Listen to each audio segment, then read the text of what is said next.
Hello दोस्तों, welcome to sleepy classes. तो आज के प्रीक्यू में हम आपके ज्योग्राफी से जो रिलेटेड करंट अफेयर्स हैं दिसंबर वीक सेकंड के, आज हम वो डिस्कस करेंगे। ठीक है जी।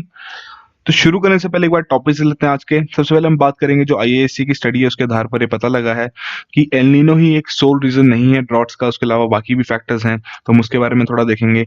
सेकंड हम बात करेंगे आपके नॉर्दर्न लाइट्स के फिनोमेना के बारे में। ठीक है जी। थर्ड का टॉपिक होगा हमारा जो माउंट एवरेस्ट की नई मेजरमेंट की गई है, कितने चेंजेस आए हैं, उसके बारे में हम थोड़ी डिस्कस करेंगे। फोर्थ टॉपिक होगा हमारा इंडिया का जो नया मैरीटाइम कमांड सेट करने की बात की जा रही है। आपका सिक्योरिटी रिलेटेड टॉपिक है, बट स्टिल हम इसको यहीं डिस्कस कर लेंगे। और लास्ट में हम बात करेंगे कि एक स्टडी के आधार पर पता लगा है कि over 75 districts are hotspots of extreme weather events. ठीक है जी। तो ये आज के हमारे 5 टॉपिक हैं। तो आइए शुरू करते हैं पहले टॉपिक के साथ। तो सबसे पहले बात करते हैं जो रिसर्चर्स ने पाया है, Indian institute of science centre for atmospheric and oceanic sciences के जो रिसर्चर्स हैं, उन्होंने एक स्टडी की है जिसके आधार पर उन्होंने ये कहा है कि सिर्फ एल नीनो को ही ब्लेम नहीं किया जा सकता for droughts in the Indian subcontinent. तो एक टाइमलाइन तैयार की गई है 1980 से लेकर 2014 तक, जिसमें उन्होंने 3 कंक्लूजन्स पाए हैं। ठीक है जी। तो जो आपके रेड मार्क बार्स हैं, ये आपके ड्रॉट ईयर्स को शो कर रहा है। तो सबसे पहला कंक्लूजन क्या था कि जो सिवियरेस्ट ड्रॉट्स थे वो बेसिकली आपके एल नीनो इवेंट्स के साथ कोइंसाइड कर रहे हैं। तो ये तो हमें ऑलरेडी ही पता था। ठीक है जी। सेकंड में कहा है कि जो आपके कुछ एल नीनो इवेंट्स थे उनका मॉनसून पर कोई इम्पैक्ट ही नहीं पड़ा, जैसे कि आप इसमें देख सकते हैं। ठीक है जी। थर्ड कंक्लूजन में उन्होंने पाया है कि ऐसे भी ड्रॉट्स हैं जब आपके नॉन एल नीनो ईयर्स थे। ठीक है जी। तो बेसिकली ये जो थर्ड कंक्लूजन है, इसका उन्होंने रीजन ये बताया है कि जो एटमॉस्फेरिक डिस्टर्बेंसेस थे from the North Atlantic region. ठीक है जी। तो 23 में से 10 ऐसे इंसिडेंट थे कि जब आपका ड्रॉट हुआ है, बट उसमें एल नीनो का फैक्टर प्रेजेंट नहीं है। तो इसमें एक पैटर्न पाया गया है एल नीनो ईयर में, जो कि एक स्टैंडर्ड पैटर्न है कि रेनफॉल डेफिसिट आपका मिड जून से शुरू हो जाता है। ठीक है जी। उसके बाद वो प्रोग्रेसिवली बढ़ता जाता है और वो जो पूरा डेफिसिट है आपका मिड अगस्त तक पूरी कंट्री में स्प्रेड कर जाता है, जिसकी वजह से ड्रॉट की कंडीशंस शुरू हो जाती हैं। ठीक है जी। बट जो नॉन एल नीनो ईयर्स थे, जो ड्रॉट्स उन दौरान आए थे, जब उन्हें एनालाइज किया गया तो उसमें भी थोड़ा एक कॉमन पैटर्न है कि सबसे पहले आपका मॉडरेट स्लंप होता है ड्यूरिंग द जून। ठीक है जी। उसके बाद मिड जुलाई से लेकर मिड अगस्त तक आपका नॉर्मल जो मानसून वाला सीजन होता है वैसे ही वो प्रिवेल करता है। But then after the third week of August एकदम से आप स्टीप डिक्लाइन आ जाता है रेनफॉल में, जिसके बाद जो आपकी ड्रॉट कंडीशंस हैं वो दोबारा से शुरू हो जाती हैं। ठीक है जी। तो ये जो कंडीशंस पाई गई हैं कि ये जो ड्रॉट्स आ रहे हैं आपके मानसून सीजन में इंडिया में, ये इसका रीजन पाया गया है नॉर्थ एटलांटिक डिस्टर्बेंसेस को। तो ये तो आपको पता ही है कि मानसून सीजन आपका इंडिया में रन करता है from June to September each year. ठीक है जी। तो पहले जो रिसर्च हुई थी उसके आधार पर तो ये कहा गया था कि जितने भी आपके ड्रॉट वाले सीजन्स हैं वो बेसिकली आपके एल नीनो इवेंट्स के साथ कोइंसाइड कर रहे हैं, बट सारे dry seasons El Nino events की वजह से नहीं हो रहे हैं।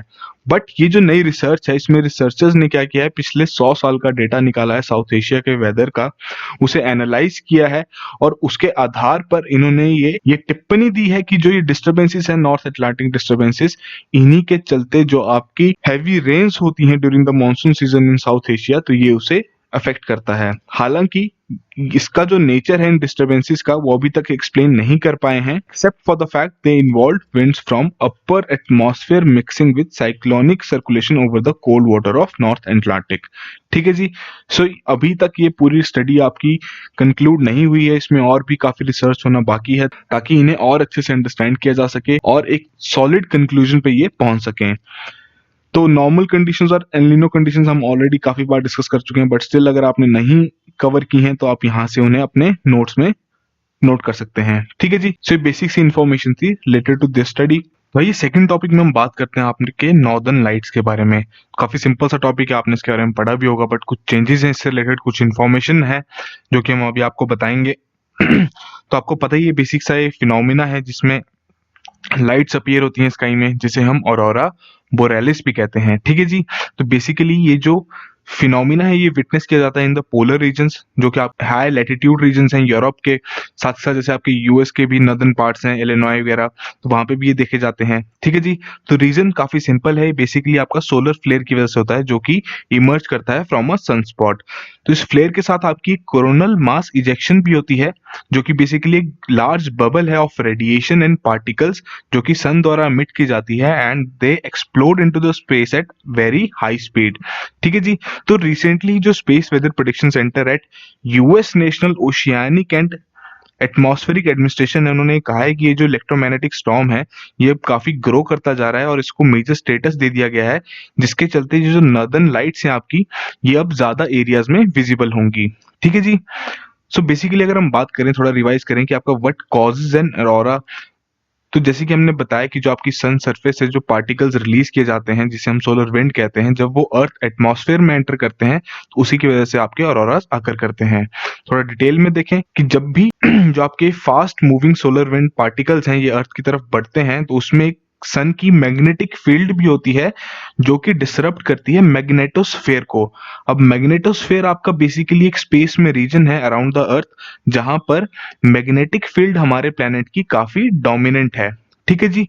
तो जैसे ही सन की मैग्नेटिक फील्ड अर्थ को अप्रोच करती है तो जो हमारी प्रोटेक्टिव मैग्नेटिक फील्ड है जो कि हमारे पोल से रेडिएट कर रही है वो डिफ्लेक्ट करती है सन की मैग्नेटिक फील्ड को, ताकि जो हमारी लाइफ है ऑन अर्थ उसे प्रोटेक्ट किया जा सके।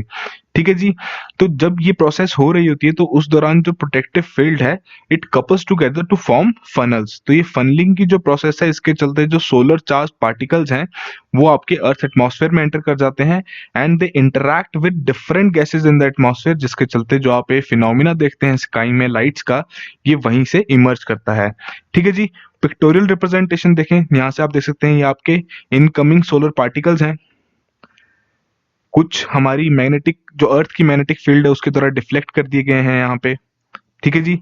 और यहाँ पर आपकी ये फनलिंग वाली प्रोसेस है जिसके बारे में भी हमने बात की, और इसीलिए ये जो आपका पोल्स वाला एरिया है यहाँ पर जो आपका नॉर्दर्न लाइट्स वाला फिनोमिना है ये सबसे ज्यादा देखा जाता है। तो जो आपके नॉर्दर्न पार्ट ऑफ ग्लोब में जब ये फिनोमिना होता है जो पोलर लाइट्स का, तो उसे वहां पर ऑरोरा बोरेलिस कहा जाता है और सदर्न पार्ट में इसे ऑरोरा ऑस्ट्रालिस कहा जाता है। ठीक है जी। कुछ और एग्जांपल्स आपके हाई सोलर एक्टिविटी के, सोलर फ्लेयर्स आपको पता है, सोलर मैग्नेटिक पार्टिकल्स हमने पहले भी एक प्रीक्योर में हम इसके बारे में डिटेल में पढ़ा है, कोरोनल मास इजेक्शंस के बारे में भी हमने एक बार कवर किया है। ठीक है जी। तो जितनी भी जो ये पार्टिकल्स सन से ओरिजिनेट करते हैं, जितने भी ये फिनोमिना से एक्टिविटीज जो सन के द्वारा ओरिजिनेट की जाती हैं, इसका काफी इन्फ्लुएंस है स्पेस वेदर पर भी। ठीक है जी।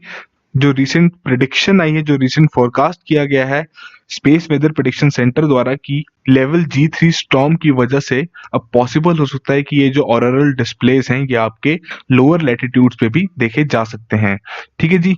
तो जनरली जो आपकी ये इलेक्ट्रोमैग्नेटिक स्टॉर्म्स हैं इसे हम 5 पॉइंट स्केल पर मेजर करते हैं। ठीक है जी। तो ये जो जियोमैग्नेटिक स्टॉर्म है इसे उसमें रैंक 3rd पे रखा गया है, मतलब वहां कैटेगराइज किया गया है। सो इस G3 स्टॉर्म के चलते जो हमें वोल्टेज करेक्शंस करने की जरूरत पड़ सकती है हमारे पावर सिस्टम्स में, अन्यथा जो आपके फॉल्स अलार्म्स हैं they can be triggered on some protection devices. ठीक है जी। सो बेसिक सा फैक्ट है कि जो आपके लास्ट स्टॉर्म्स होते हैं generally they occur at a peak of 11 year solar cycle. तो क्या ये सोलर फ्लेयर्स हमारे लिए डेंजरस है? जी हाँ, बिल्कुल डेंजरस है। जितने भी आपके स्पेस डिपेंडेंट ऑपरेशंस हैं उन पर काफी हैवी इंपैक्ट है, जैसे कि आपका जीपीएस हो गया, रेडियो एंड सैटेलाइट कम्युनिकेशन हो गया, स्पेस एक्सप्लोरेशन प्रोग्राम्स होंगे, या जो हमारी फ्लाइट ऑपरेशंस हैं उनको भी हैम्पर कर सकते हैं। ठीक है जी। तो ये बेसिक सी डिटेल्स थी अबाउट नॉर्दर्न लाइट्स और क्या इसमें नई इंफॉर्मेशन ऐड की गई है। ठीक है जी। तो थर्ड टॉपिक में हम बात करते हैं आपके माउंट एवरेस्ट के बारे में।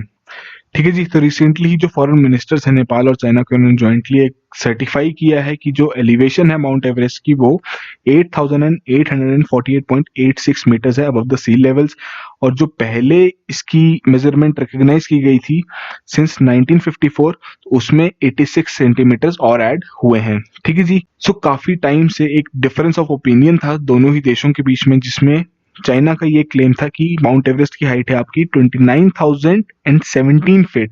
ठीक है जी। और हालांकि नेपाल का क्लेम था कि इसकी हाइट है 29,028 फीट, और जो नया एलिवेशन आया है अगर उसे फीट में देखा जाए तो ये है आपका 29,031 फीट, जो कि नेपाल के प्रीवियस क्लेम से भी 3 फीट हायर है। ठीक है जी।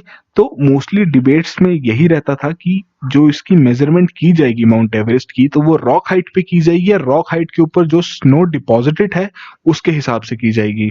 ठीक है जी। तो अगर हम बात करें पहली वाली जो मेजरमेंट हुई थी 8848 मीटर वाली, वो किस तरीके से की गई थी, तो इसमें सर्वे ऑफ इंडिया ने ये डिटरमाइन किया था 1954 में using instruments like theodolites and chains. ठीक है जी। तो ये जो 8848 वाली जो एलिवेशन जो रिकॉग्नाइज की गई थी माउंट एवरेस्ट की, ये तो सभी कंट्रीज द्वारा एक्सेप्ट की गई थी एक्सेप्ट बाय चाइना। जैसे कि आपको पता ही है कि जो माउंट एवरेस्ट है वो आपके नेपाल और चाइना के बॉर्डर से राइज करती है। तो इसमें एक और थर्ड एस्टिमेट भी था जो कि 1999 में आया था बाय यूएस टीम, जिसमें उन्होंने 29,035 फीट की एस्टिमेशन की थी, जो कि अभी तक की सबसे ज्यादा है। तो ये जो सर्वे था ये बेसिकली आपका नेशनल ज्योग्राफिक सोसाइटी द्वारा स्पॉन्सर्ड था, और ये सोसाइटी अभी तक इसी मेजरमेंट को यूज कर रही है। बाकी पूरी दुनिया आपकी जो सर्वे ऑफ इंडिया की जो मेजरमेंट थी 1954 की, उसे ही एक्सेप्ट कर रही थी, बस चाइना को छोड़ के। ठीक है जी। सो कब ये नई मेजरमेंट की गई, तो बेसिकली जो आपके अर्थक्वेक आए थे अप्रैल 2015 में, उसके चलते काफी साइंटिस्ट में डिबेट शुरू हो गई कि इन अर्थक्वेक्स का माउंटेन की हाइट पर क्या इफेक्ट पड़ा है। ठीक है जी। तो इसमें जो नेपाल की सरकार थी उन्होंने डिक्लेयर कर दिया कि अब वो खुद से ही इसकी हाइट मेजर करेंगे, और जो पहले यूज की जाती थी 1954 की रिकॉर्डिंग्स, उसे अब वो यूज करना बंद कर देंगे। तो न्यूजीलैंड और नेपाल का काफी डीप बॉन्ड है ओवर दिस माउंट एवरेस्ट, तो इसी के चलते न्यूजीलैंड ने उन्हें टेक्निकल असिस्टेंस भी प्रोवाइड की, जिसके चलते मई 2019 में न्यूजीलैंड सरकार ने नेपाल का जो सर्वे डिपार्टमेंट है उन्हें ग्लोबल नेविगेशन सैटेलाइट प्रोवाइड किया। ठीक है जी। और साथ साथ कुछ ट्रेन टेक्नीशियंस भी प्रोवाइड किए। तो इसमें क्रिस्टोफर पियर्सन थे जो कि यूनिवर्सिटी ऑफ ओटागो से थे। तो न्यूजीलैंड सरकार ने उन्हें नेपाल भेजा था स्पेशल असाइनमेंट के लिए। तो चाइना कब इसका पार्ट बना, तो चाइना अपनी ही मेजरमेंट्स कंडक्ट कर रहा था, जिसमें उनकी एक टीम थी फील्ड वर्कर्स और डेटा एनालिस्ट की, जो कि इस पूरे प्रोसीजर को कंडक्ट कर रहे थे। बट इन दी एंड दोनों ही देशों ने एक मेमोरेंडम ऑफ अंडरस्टैंडिंग साइन किया, जिसके चलते उन्होंने एक कॉमन रीडिंग को रिकॉग्नाइज किया और नई एलिवेशन को बताया 8848.86 मीटर्स। ठीक है जी।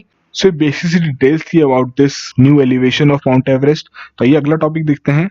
तो फोर्थ टॉपिक में हम बात करते हैं, आपका थोड़ा सिक्योरिटी से रिलेटेड है, बट हम इसे ज्योग्राफी में ही कवर कर लेंगे, कि जो आपके vice chief of naval staff हैं, that he is expected to hand over the study related to the formation of maritime theatre command to the CDS shortly. ठीक है जी। तो इसमें मैरीटाइम थिएटर कमांड के बारे में बात की जा रही है। तो बैकग्राउंड में अगर बात करें तो इंडियन आर्म्ड फोर्सेस ने एक ज्वाइंट डॉक्ट्रिन रिलीज किया था 2017 में, जिसमें उन्होंने वेरियस मिलिट्री ऑब्जेक्टिव्स के बारे में बात की थी, like preventing war through strategic and conventional deterrence across full spectrum of military conflict to defend nation and its interest and sovereignty. ठीक है जी। और जो आपके आर्मी और एयरफोर्स के कमांड्स हैं, दोनों के पास 7-7 कमांड्स हैं। इंडियन नेवी के भी 3 ही कमांड्स हैं। ठीक है जी। जो कि फ्लैग ऑफिसर द्वारा हेड किए जाते हैं। इंटर सर्विसेज कमांड्स में हमारे पास स्ट्रेटेजिक फोर्सेस कमांड है, अंडमान एंड निकोबार कमांड है, और एक आपकी इंटीग्रेटेड डिफेंस स्टाफ है। ठीक है जी। उसी के तरीके से ये जो आपका नया मैरीटाइम कमांड है, ये भी उसी आइडियोलॉजी पे बनाया जा रहा है। जितनी भी आपकी joint services strategic forces command है, इनके पास ऑपरेशनल रिस्पॉन्सिबिलिटी होती है to handle India's nuclear arsenal. तो जो नए चीफ ऑफ डिफेंस स्टाफ हैं, उनका एजेंडा ये है कि रीऑर्गेनाइजेशन की जाए इंडिया के एग्जिस्टिंग सिंगल सर्विसेज कमांड को into 5 joint commands with a focus on enhanced operational efficiency. इसमें जो न्यू मैरीटाइम कमांड का जो मॉडल प्रपोज किया गया है स्टडी में, so it is expected to be implemented in 2022, और इसमें आपकी किसी भी तरीके की एडिशनल पोस्ट या रैंक्स क्रिएट नहीं की जाएंगी। जैसे कि आपको पता ही, इंडियन नेवी दोनों ही सर्विसेज इंडियन आर्मी और इंडियन एयरफोर्स से छोटी है, तो सबसे पहले यही इस एमटीसी की जो एस्टैब्लिशमेंट की जाएगी, इसकी इम्प्लीमेंटेशन वही देखेंगे। इसी के चलते जो चीफ ऑफ डिफेंस स्टाफ है, उन्होंने अनाउंस किए थे office plans of merging the western and eastern command, और उसे उन्होंने पेनिसुलर कमांड कहा था। तो उसी को अब चेंज कर दिया गया है मैरीटाइम थिएटर कमांड में। ठीक है जी। और इसी तरीके से जो बाकी के 2 ट्राई सर्विसेज थिएटर कमांड्स हैं, उनकी भी प्लानिंग की जा रही है कि उन्हें भी क्रिएट कर दी जाएगा विद इन नेक्स्ट 2 इयर्स। तो इसमें जो कमांडर इन चीफ होंगे एमटीसी के, that he is going to report to the joint chiefs of the staff committee, जो कि सीडीएस द्वारा हेड की जाएगी। एमटीसी के कमांड हेडक्वार्टर्स की एस्टैब्लिशमेंट की बात की जा रही है कारवार में। ठीक है जी। और साथ के साथ इसमें जो इंडियन नेवी है वो भी प्लानिंग कर रहे हैं कि जो मुंबई हार्बर है उसे डिकंजेस्ट किया जाए, और जो वेस्टर्न नेवल कमांड है उसका नया बेस कारवार में ही एस्टैब्लिश किया जाए। ठीक है जी। इसमें जो स्टाफिंग की जाएगी इस हेडक्वार्टर की, that shall gradually be enhance to meet the tri services components to handle work in an efficient manner to achieve an operational command and control. ठीक है जी। तो अगर हम बात करें कि जो इम्प्लीमेंटेशन प्रोसेस है एमटीसी की, क्या ये इजी होने वाली है? जी नहीं, ये जो इम्प्लीमेंटेशन प्रोसेस है ये एक तरीके से काफी एक रफ रोड होने वाला है, because of the various reason जो कि हर एक मिलिट्री ऑर्गेनाइजेशन में होते हैं। ठीक है जी। क्योंकि ये सिर्फ रीनेम नहीं किया जा रहा है, रीडेजिग्नेशन नहीं की जा रही of roles and responsibilities, but एक तरीके का एक नया फंक्शनल मैट्रिक्स बनाया जा रहा है जिसका ऑब्जेक्टिव है to achieve the highest military proficiency. ठीक है जी। तो ट्रेडिशनल कमांड स्ट्रक्चर तो बेसिकली जो हमारी वॉरफेयर टैक्टिक्स होती हैं वहीं से इवॉल्व होता है फ्रॉम द पास्ट, और ये एक तरीके की टाइम टेस्टेड अप्रोच होती है। तो अगर इस पूरे ही कमांड स्ट्रक्चर को रिस्ट्रक्चर करना है तो उसमें काफी केयरफुली इसे इंप्लीमेंट करने की जरूरत है, बिकॉज हमारी ऑनगोइंग बॉर्डर हॉस्टिलिटी भी चल रही है चाइना और पाकिस्तान के साथ, और इसमें जो इंटर सर्विसेज राइवलरीज होती हैं या फिर जो लैक ऑफ रिसोर्सेज होते हैं, तो इन कंसर्न्स को काफी केयरफुली एड्रेस करने की जरूरत है, ताकि जो भी सर्विसेज आर्म्स इसमें इन्वॉल्व हैं, Indian air force, Indian army, Indian navy, सभी की जो एक्सपर्टीज है उसे रिस्पेक्ट किया जा सके। साथ के साथ जो technological framework for seamless flow of combat information exchange है तीनों ही सर्विसेज कंपोनेंट्स में अंडर द एमटीसी, वो भी काफी एसेंशियल फैक्टर प्ले करता है to achieve the desire operational efficiency. Indian navy को जो ये रिस्पॉन्सिबिलिटीज दी गई, जो कार्यभार दिया गया है कि इसे एस्टैब्लिश करना है, तो बेसिक्स उसका रीजन यही है because they are technologically more advanced, और उनके पास 3 डायमेंशनल आर्म्स अवेलेबल हैं, वो पोजेस करते हैं, जो कि आपके एयरक्राफ्ट, वॉरशिप्स और सबमरीन्स हैं। ठीक है जी। तो बेसिक सी डिटेल्स थी रिलेटेड टू एमटीसी। अब जब ये इंप्लीमेंट हो जाएगी तो उसके बाद हमारे पास और डिटेल्स आएंगी, तो हम तब इस चीज को अच्छे से कवर कर सकते हैं। आइए आज का लास्ट टॉपिक देखते हैं। तो रिसेंटली एक स्टडी कंडक्ट की गई है by the council on energy, environment and water. तो उन्होंने ये बताया है कि over 75% of districts in India are hotspot of extreme climate events, जैसे कि आपका cyclones, floods, droughts, heat and cold waves. ठीक है जी। तो ये जो हम अभी डेटा डिस्कस करेंगे मोस्टली आपका फैक्चुअल नेचर का ही डेटा होगा, बट ये आपके मेंस आंसर राइटिंग में काफी हेल्पफुल रहेगा और आप डायरेक्टली प्रीलिम्स में भी पूछा जा सकता है। ठीक है जी। तो अगर हम 1970 से लेकर 2005 के बीच में बात करें तो उस दौरान आपके 250 एक्सट्रीम क्लाइमेट इवेंट्स हुए थे इन दीज 35 ईयर्स, बट उसके बाद से जो आपके 15 साल हुए हैं उसमें ही आपके 310 ऐसे इंसिडेंट्स ऐसे देखने को मिले हैं।